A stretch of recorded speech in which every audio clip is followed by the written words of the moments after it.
প্রিয় লিসেনার্স, আসসালামু আলাইকুম। দেশ ও দেশের বাহিরে যে যেখান থেকেই আমাদের এই ভৌতিক ঘটনাগুলো শুনছেন, তো আশা করি সকলেই ভালো আছেন এবং সুস্থ আছেন। প্রিয় লিসেনার্স, আমি অভি আছি আপনাদের সাথে। আজকে যে ঘটনাটি আমি আপনাদের সামনে উপস্থাপন করতে যাচ্ছি, তো এই ঘটনাটি আমাদের সাথে ইমেইল করে শেয়ার করেছেন জয়ন্ত ভাই, এবং এই ঘটনাটি জয়ন্ত ভাইয়ের বড় ভাইয়ের সাথে ঘটে যাওয়া। তিনি একজন হিন্দু এবং জয়ন্ত ভাইয়ের বড় ভাইয়ের নাম হচ্ছে জগন্নাথ। তো সেই জগন্নাথ ভাইয়ের সাথেই মূলত এই ঘটনাটি ঘটে যাওয়া। প্রিয় লিসেনার্স, তো জগন্নাথ ভাই তিনি মাছের ব্যবসা করত। তিনি মাছ রাত্রেবেলা ধরত। বিভিন্ন নদী খালবিল থেকে তিনি রাত্রেবেলা মাছ ধরে সেগুলো পরের দিন বাজারে নিয়ে বিক্রি করত। ওখান থেকে যে টাকা পয়সা আসতো সেগুলো দিয়ে তিনি সংসার চালাইত। যাই হোক, তো এইরকম একদিন তার সাথে ভয়ঙ্কর একটি ঘটনা ঘটে। প্রত্যেক দিনের মতো ওই জগন্নাথ ভাই রাত্রেবেলা নদীতে মাছ ধরতে যায়। দেখা যায় যে জগন্নাথ ভাই তিনি রাত 8টা বাজে বাড়ি থেকে বের হয়ে যেত মাছ ধরার জন্য। তাদের এলাকায় যে বিভিন্ন নদী বা খাল বিল সেগুলোতে মাছ ধরতে যেত। তো এরকম একদিন রাত্রেবেলা তিনি মাছ ধরতে যায়। যাওয়ার পর তিনি রাত 1টা-2টা পর্যন্ত মাছ ধরতে থাকে।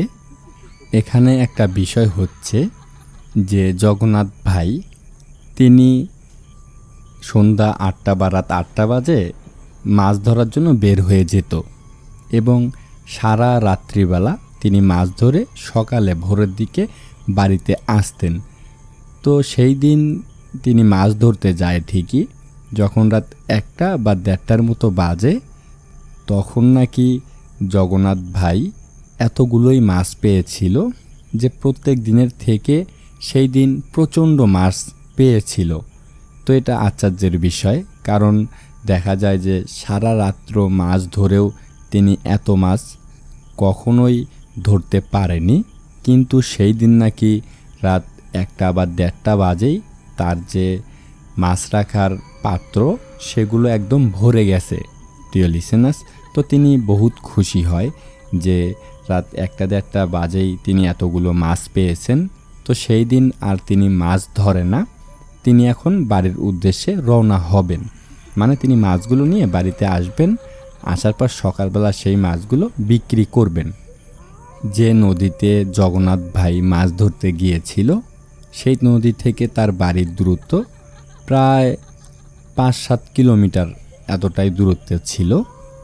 যাই হোক, তো জগন্নাথ ভাই মাছ ধরা বাদ দিয়ে তিনি বাড়ির উদ্দেশ্যে রওনা হয়। তো জগন্নাথ ভাই যখন বেশ কিছু দূর আসে, ওই নদীর পথ দিয়েই আসতে ছিল তিনি।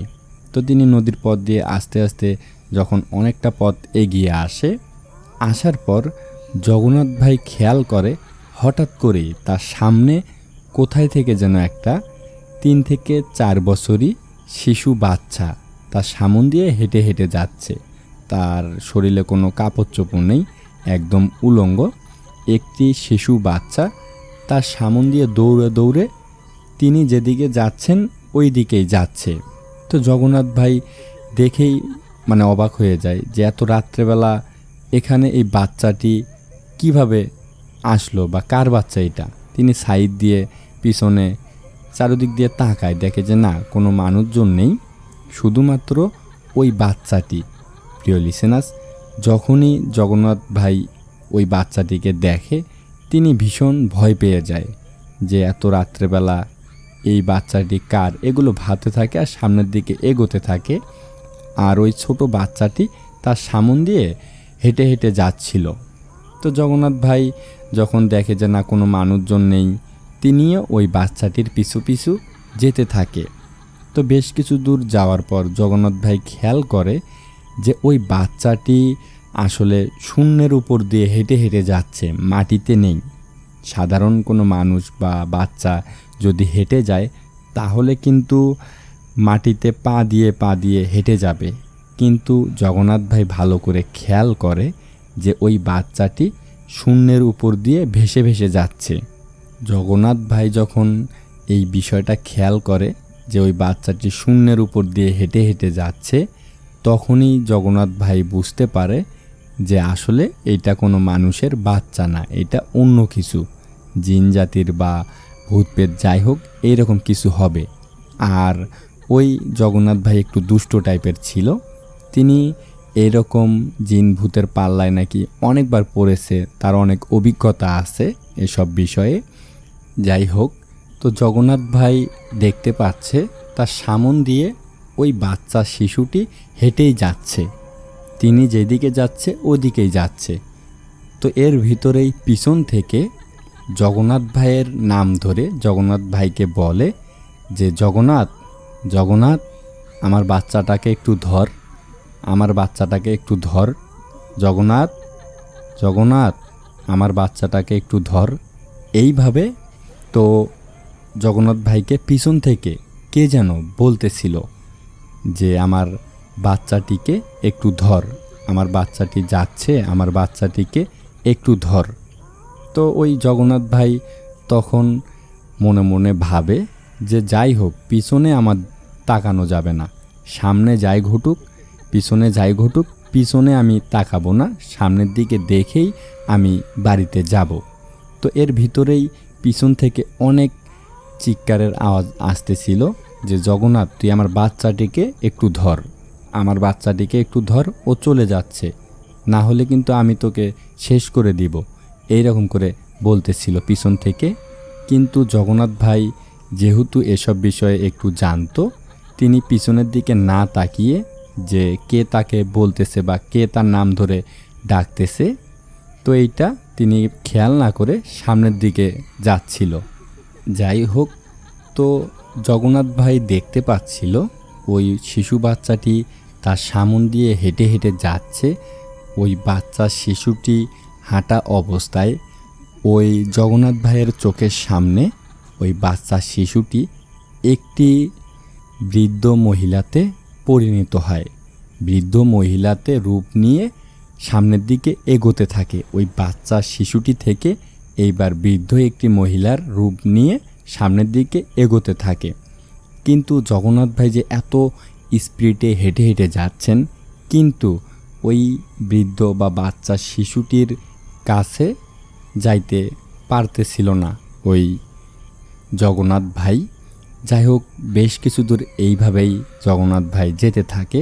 তো তার পিছনে এতটাই ভয়ঙ্কর চিৎকারের আওয়াজ আসতেছিল, কান্নাকাটির আওয়াজ আসতেছিল, কিন্তু জগন্নাথ ভাই একবারও তার পিছনের দিকে তাকায়নি। সামনে শুধু তিনি দেখতে পাচ্ছে একবার শিশু হেঁটে যাচ্ছে, একবার বৃদ্ধ মহিলা হেঁটে হেঁটে যাচ্ছে, এরকম একটা অবস্থা। তো এরকম অনেক দূর রাস্তা পর্যন্ত ওই জগন্নাথ ভাই হেঁটে হেঁটে আসে। আসার পর তাদের ওখানে একটি কবরস্থান ছিল। তো ওই কবরস্থানটির ওখানে গিয়ে ওই বাচ্চা শিশুটি আর কি সামনের দিকে না গিয়ে তো অন্য সাইডে চলে যায়, কবরস্থানের সামনে না গিয়ে অন্য দিকে চলে যায়, এবং পিছনেও সব আওয়াজ বা চিৎকার চেঁচামেচি, এতক্ষণ যে বাতাস হচ্ছিল, সব কিছু থেমে যায়।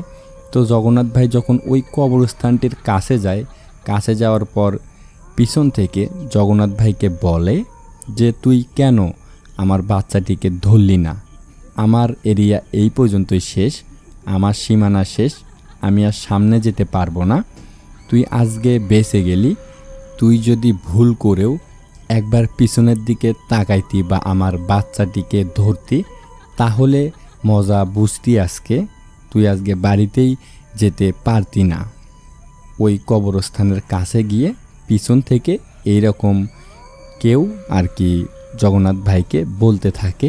তো জগন্নাথ ভাই পিছনের দিকে তাকিয়ে আর কি দেখে যে না, কোনো কিছু নেই, সব কিছু স্বাভাবিক। তো ওখান থেকে জগন্নাথ ভাই ভালোভাবেই বাড়িতে চলে যায়। প্রিয় লিসেনার্স, তার সাথে আর কিছুই ঘটে নাই, ওখান থেকেই জগন্নাথ ভাই বাড়িতে সুস্থভাবেই চলে যায়। চলে যাওয়ার পর তার একটু খারাপ লেগেছিল, তো ওইটা আস্তে আস্তে ঠিক হয়ে যায় এবং তিনি সবার সাথেই এই ঘটনাটা শেয়ার করে যে আজকে রাত্রেবেলা বাড়িতে আসার পথে আমার সাথে এই রকম ঘটনাটি ঘটে গেছে। প্রিয় লিসেনার্স, এই ছিল ঘটনাটি ছোট্ট হলেও কিন্তু অনেক ভয়ঙ্কর একটি ঘটনা, সুন্দর একটি ঘটনা। জয়ন্ত ভাইকে অসংখ্য ধন্যবাদ জানাচ্ছি যে তিনি এত ভয়ঙ্কর এবং সুন্দর একটি ঘটনা আমাদের সাথে শেয়ার করেছেন। অসংখ্য ধন্যবাদ জয়ন্ত ভাইকে। প্রিয় লিসেনার্স, যারা জয়ন্ত ভাইয়ের মতো ইমেল করে আমাদের সাথে ঘটনা শেয়ার করতে চান, তারা দুটি উপায়ে আমাদের সাথে ঘটনা শেয়ার করতে পারবেন। এক হচ্ছে ইমো হোয়াটসঅ্যাপ, আর এক হচ্ছে ইমেল করে। ঘটনা পাঠানোর জন্য আমাদের ইমেল অ্যাড্রেস এবং আমাদের ইমো হোয়াটসঅ্যাপ নাম্বার আপনারা আমাদের ডিসক্রিপশন বক্সেই পেয়ে যাবেন। আজকে এই ছোট্ট ঘটনাটি থাকলো। আবারও কথা হবে আপনাদের সাথে অন্য কোনো ঘটনায়, অন্য কোনো এপিসোডে। এই পর্যন্ত সবাই সুস্থ থাকবেন, ভালো থাকবেন, সেফ থাকবেন। সবাইকে আসসালামু আলাইকুম।